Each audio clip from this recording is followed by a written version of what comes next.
It's time for episode 32 of The Crisis Show here on Google Hangouts and on YouTube. Good evening. My name is Rich Klein. I'm president of Rich Klein Crisis Management in New York.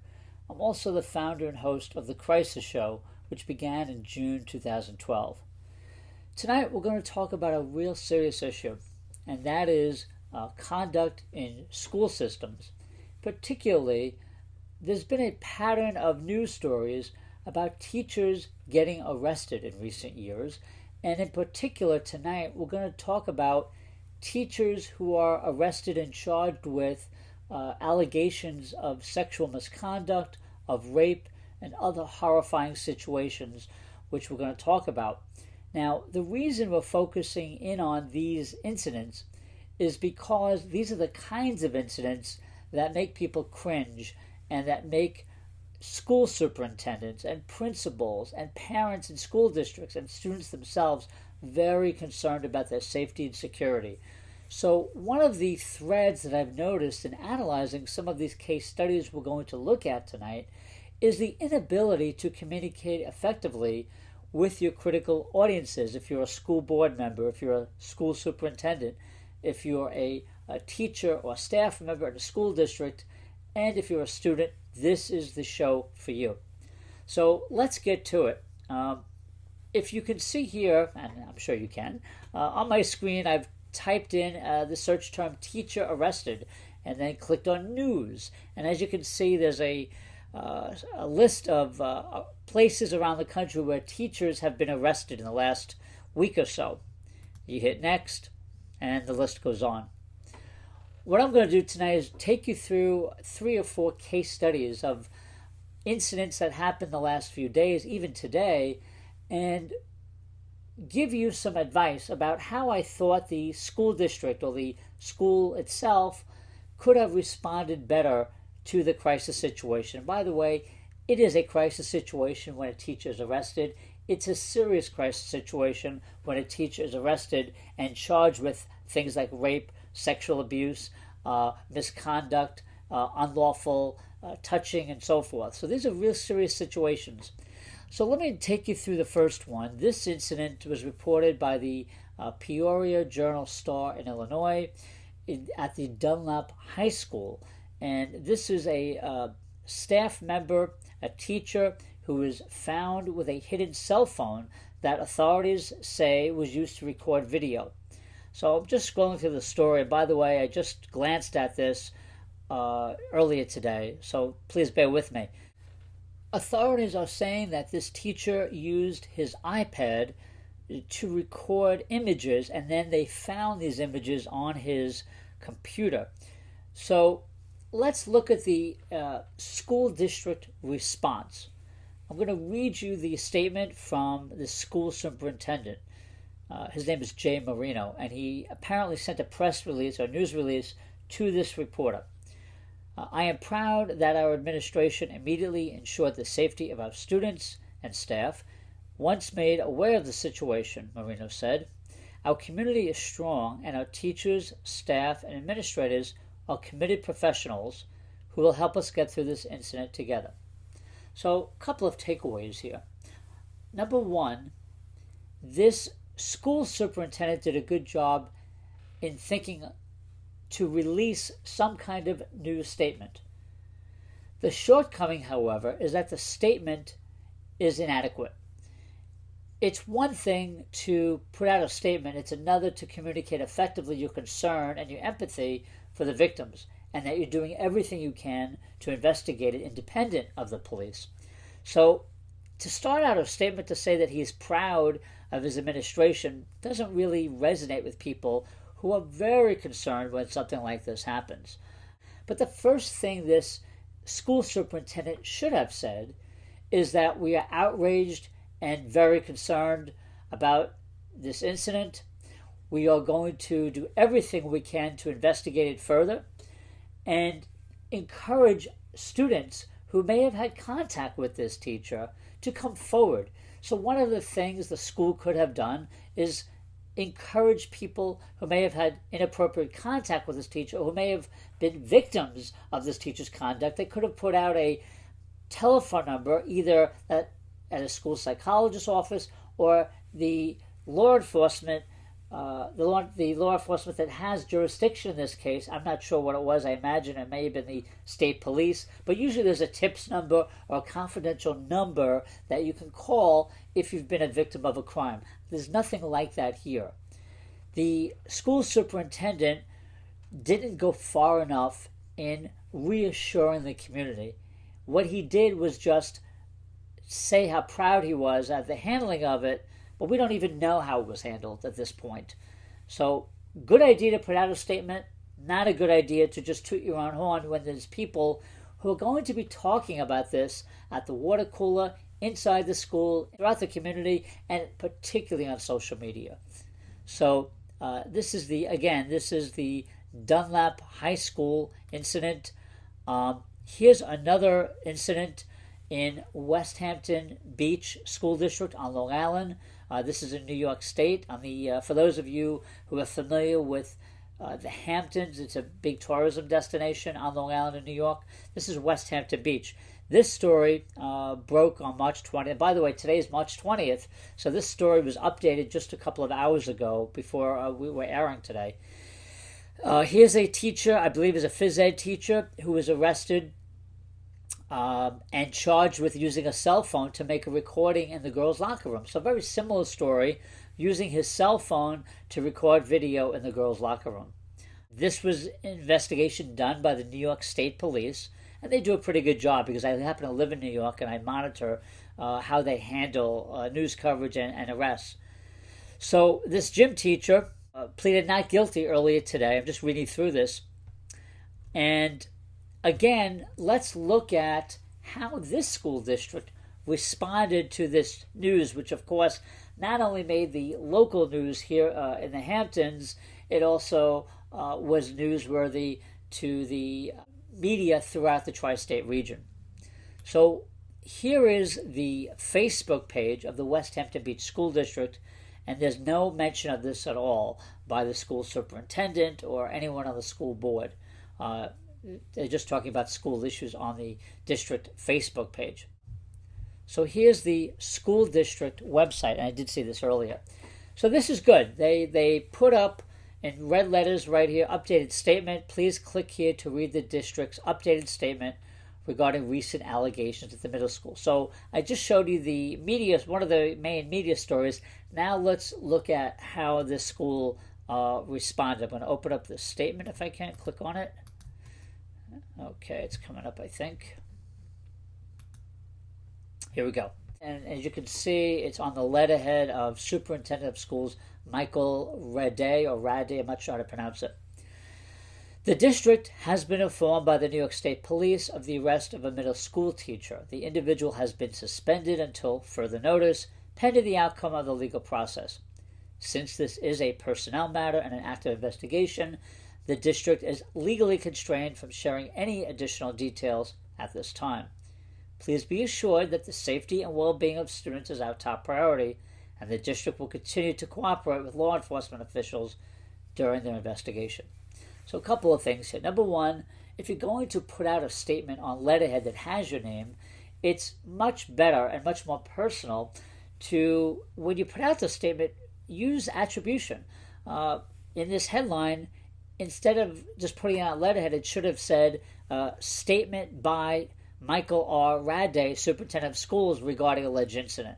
Or they could have put his name, or he could have put his name after the quotes of the statement said Michael Rade. It just makes it more personal. People want to see your leadership when there's a crisis of any magnitude, particularly at a school, and particularly with these kind of serious allegations of sexual misconduct.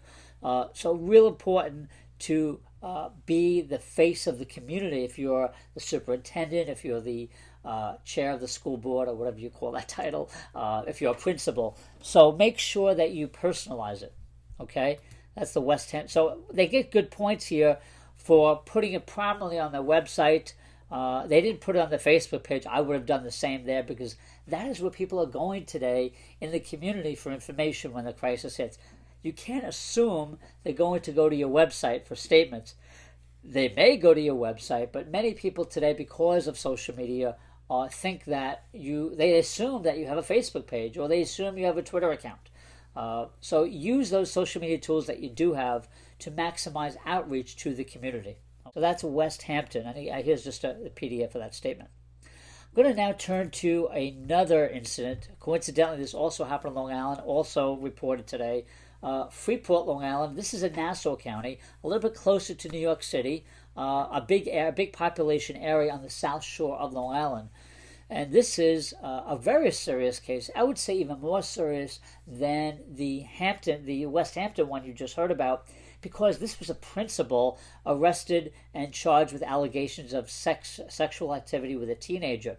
So this principal at the J.W. Dodd Middle School is facing criminal sexual act charges after he was arrested for engaging in sexual acts with a male teenager, Nassau County Police said. So here's the principal. You had this arrest made earlier today, or maybe it happened yesterday, got reported today.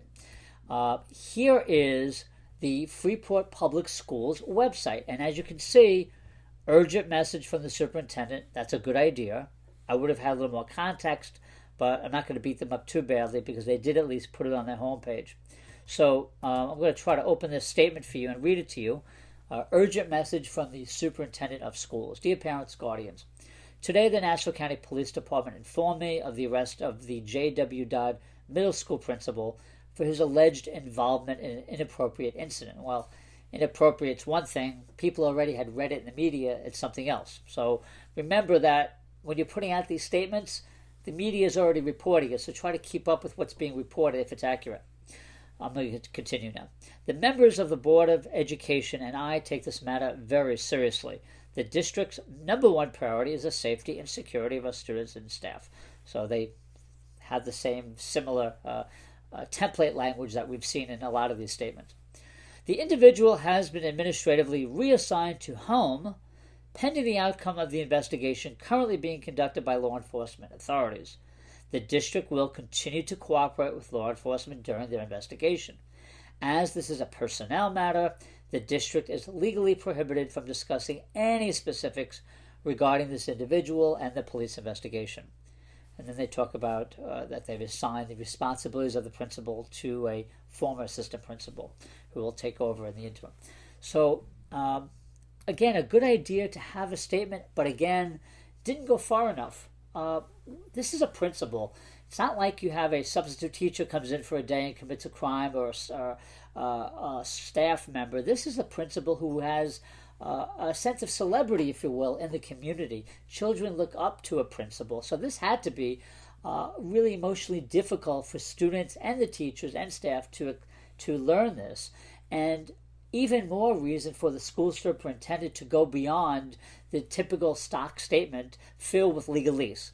So again, this superintendent could have said things such as, we're very concerned that this principal may have had improper contact with other students. If so, please come forward. Here's the phone number. Here's a confidential number. We're going to make our school psychologist readily available to anybody who wants to talk about this. Whether they were victims or not, whether they had contact or not, it's going to be all kinds of issues that come up that can get in the way of education. So, unfortunately, too many school districts hide behind these personnel policies, hide behind the legal liability issues, hide behind legalese, when in fact they have to just be a bit more human when putting out these statements. And to let people know, A, they're very concerned about it. B, they're going to do their own investigation to get to the bottom of it. C, they're going to encourage other victims to come forward, because as we all know, when we read about these stories, it's rare that it's a first occurrence. When people are arrested and charged with allegations of sexual misconduct and rape, usually there's a pattern of behavior that preceded the arrest. It's very important to reassure the community. One other thing I would do when a crisis of this magnitude, and again, because it was a principal, it rises to a different level in my view as a crisis management consultant.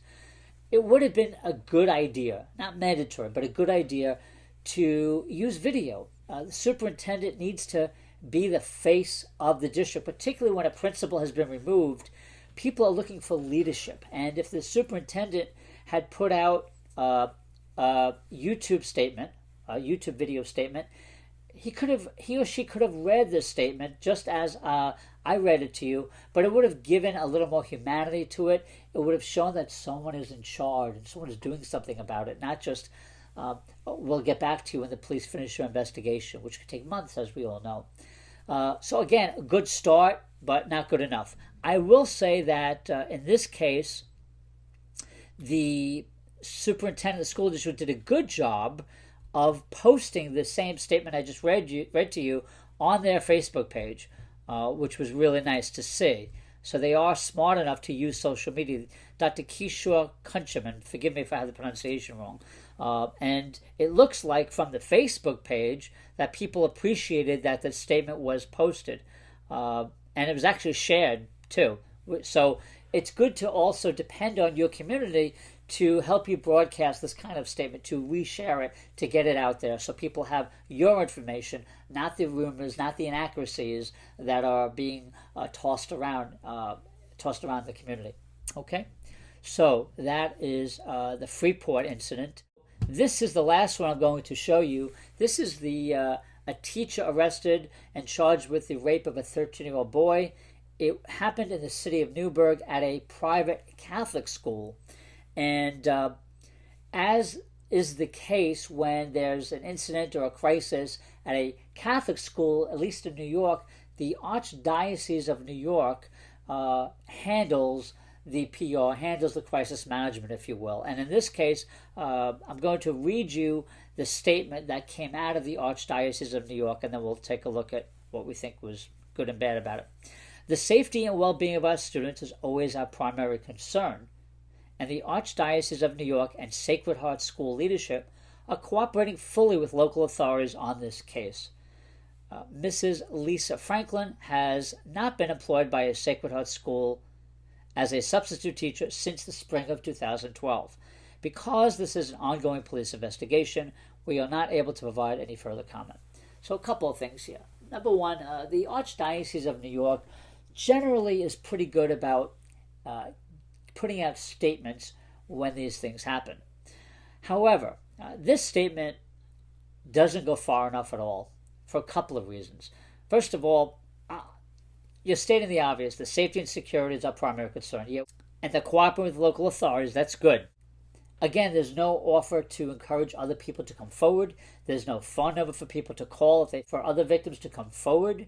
And that's something, by the way, that the Archdiocese should be sensitive to after all they've been through with the church sex scandals. That should be obvious to them. It's not here. I also think in this case, it's not a good idea to just have the Archdiocese speak on your behalf. It's always better to have a face of the community to communicate in a crisis. To send the crisis to the Archdiocese of New York takes it away from the school in Newburgh. So the principal at this school in Newburgh could have put out their own statement to either compliment it. They could have even gotten it approved by the Archdiocese. I worked with the Archdiocese to work themselves into the statement. Again, no attribution. There's no face connected with the statement. So real important when you're putting out statements, make sure you use attribution. Take responsibility. Connect yourself if you're the leader of a school board, of a school district, leader of a school. Make sure you stand up and put your name on that statement. People will respect you much more for that. It also will make the students, the staff, the teachers feel like someone's in charge. Real important. Okay, so we've looked at a few case studies here. So I want to sum up with some pointers. Number one, get the news out fast, even when it's bad news. There's going to be media coverage. You can't avoid it. You can't hide from it.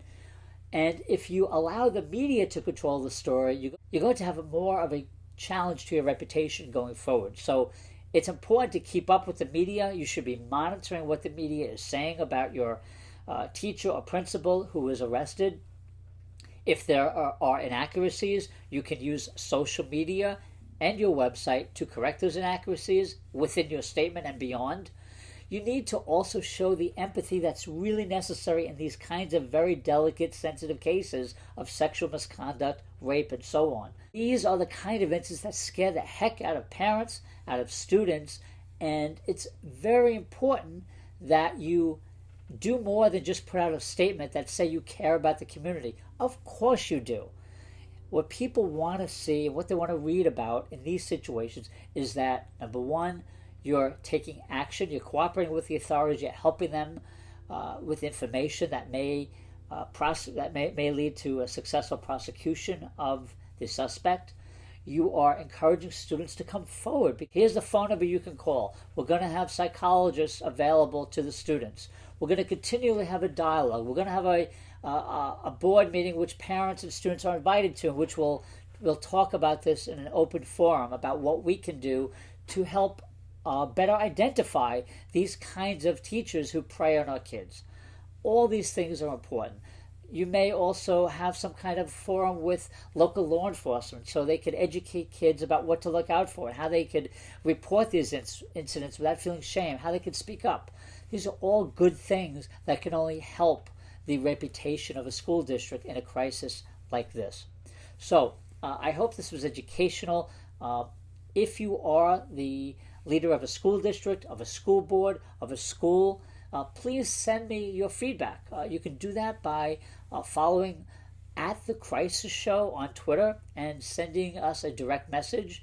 You can do that by commenting on The Crisis Show website blog. That's www.thecrisisshow.com, where you can find all our current and past episodes.